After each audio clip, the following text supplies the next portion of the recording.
आज के समय में पैसे के आगे इंसान की भी कोई कीमत नहीं होती है। ऐसा तो कई बार देखा होगा, किंतु आज बुरहानपुर जिले के लालबाग में रहने वाले महेश सोनवणे नामक युवक ने ईमानदारी की ऐसी मिसाल पेश की है कि हर कोई उसके ईमानदारी के कसीदे पढ़ रहा है। दरअसल महेश ने अपने दोस्त के मोबाइल से ऑनलाइन पैसे ट्रांसफर करने के लिए ऐप ओपन की तो महेश के बैंक अकाउंट का बैंक बैलेंस देख महेश खुद अनबैलेंस हो गया। चूँकि महेश के अकाउंट में अचानक 1 करोड़ रुपए के ऊपर की राशि दिखा रहा था। यह देख महेश घबरा गया और उसके तुरंत अपने दोस्तों से यह बात शेयर की और फिर बैंक अकाउंट के चेक किया तो पता चला कि यह बैंक की गलती के चलते बुरहानपुर जिले के सराफा व्यापारी गोविंदस उत्तम चंद श्रॉफ का बैंक अकाउंट महेश के बैंक अकाउंट से मर्ज हो गया है। महेश ने जैसे तैसे सराफा व्यापारी का पता लगाया और फिर पहुंचा गया सराफा व्यापारी की दुकान पर, जहां उसने सारी घटना सराफा व्यापारी को बताई, जिसके बाद सराफा व्यापारी ने भी महेश की ईमानदारी की तारीफ करते हुए उसका धन्यवाद प्रेषित किया। वही कहा कि आज यदि किसी अन्य के हाथों में चला जाता तो कहीं ना कहीं सराफा व्यापारी को करोड़ों की चपत लग सकती थी। वहीं जब इस संबंध में महेश से चर्चा की गई तो उन्होंने बताया कि इंसान तो चला जाता है किंतु पैसा यहीं रह जाता है, इसलिए मुझे पैसों की लालच नहीं है। तो मेरा इंसिडेंट हुआ, मेरा एक मित्र है, उसे मुझे रात में नेट बैंकिंग करनी थी, अमाउंट ट्रांसफ़र करना था। जैसे ही मैंने नेट बैंकिंग की एप्लीकेशन डाउनलोड करी प्ले स्टोर से बैंक ऑफ इंडिया की, और मैंने उसमें आईडी और पासवर्ड डाला तो मुझे ये शॉप के दोनों अकाउंट मेरे इसमें ओपन हो गए, जिसमें एक में कुछ 50 लाख के अबाउ अमाउंट था और एक में 10 लाख के अबाउ अमाउंट था।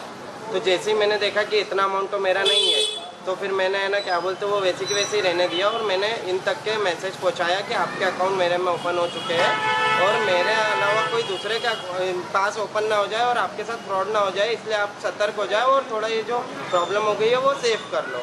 मान लीजिएगा कोई दूसरे आदमी का मतलब कितना अमाउंट का फ्रॉड हो सकता था? कम से कम 80 लाख के अबाउ का फ्रॉड हो सकता था। 80 लाख एंड अबाउ ये निकाल सकते थे, जिसके भी दूसरे के मोबाइल में चले जाते हैं। महेश भाई, मतलब आपने ईमानदारी की मिसाल पेश की। ऐसा कहा जाता है ईमानदारी बहुत महंगा शौक है, ये ऐसा करने के बाद आपको कैसा लग रहा है? मुझे तो केवल एक ही चीज़ दिखती है कि पैसा ही सब कुछ नहीं होता है।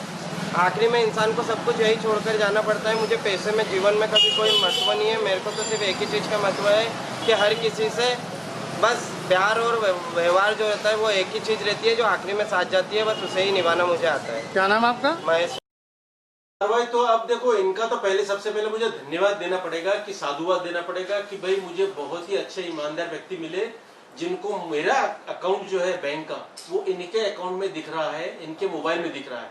अब ये टेक्निकल एक फॉल्ट ही कह सकते हैं इसको बैंक की तरफ से, कि कैसे क्या मेरे अकाउंट की लिंक इनके पास जा रही है। तो वो तो बैंक के खुलने के बाद ही हम बैंक में कंप्लेन कर सकते हैं। और सबसे बड़ा साधुवाद भैया का दे सकते हैं कि इन्होंने हमको इन्फॉर्म कर दिया। वो चाहते तो इसके अंदर कुछ भी कर सकते थे, पर उन्होंने ऐसा कुछ भी नहीं किया और आके मुझे इन्फॉर्म किया, इसलिए मैं उनका बहुत बहुत धन्यवाद देना चाहता हूँ। कितना अमाउंट है पूरा टोटल उसमें? कुछ करंट अकाउंट में सुबह कल तक था 10 लाख रुपए, जिसमें से 9 मैंने ट्रांसफर कर दिए ऑलरेडी, और बाकी कुछ एफडीज वगैरह है तो वो उसको तो ट्रांसफर करने का कोई सवाल आता नहीं। कितने की थी एफडी? एफडी लगभग 1 CR के कुछ ऊपर है थोड़ा सा। सर, अगर खुदा ना खास्ता इनकी जगह कोई दूसरे व्यक्ति के पास होता, वो कुछ इसका फ्रॉड कर लेता तो कितनी प्रॉब्लम हो जाती आपको? बिल्कुल, डेफिनेटली बहुत प्रॉब्लम में आ जाती और बात बहुत बढ़ जाती इंशाल्लाह। तो क्या लगता है ये टेक्निकल फॉल्ट बैंक का मानते हैं? डेफिनेटली ये बैंक का ही है, क्योंकि मैं तो मेरा अकाउंट का डिटेल किसी को दूंगा नहीं। इनके पास चूंकि आ गया है, अब वो कैसे आया है, अब वो बैंक वाले ही, उनकी जो टीम है टेक्निकल टीम, वो ही बता पाएगी। तो अभी क्या आप बैंक वालों को इंटीमेट करेंगे? नहीं, बैंक तो चूंकि आज बंद है, कल इतवार है और परसों भी छुट्टी है बैंक की, तो मंगलवार को ही उनके साथ में बात कर सकते हैं। इतने बड़े कस्टमर था, उनको टेलीफोन पे तो बता सकते हो? सर, वो अभी तो बैंक ही बंद है, तो मैं किससे बात करूं? मैनेजर को अगर फोन भी करूंगा तो वो मुझे खाली यही बताएगा कि भाई मैं तो बैंक खुलने के बाद ही कुछ एक्शन ले पाऊंगा, घर बैठ के तो एक्शन ले नहीं पाएंगे। आपका नाम सर? योगेश। सॉफ्ट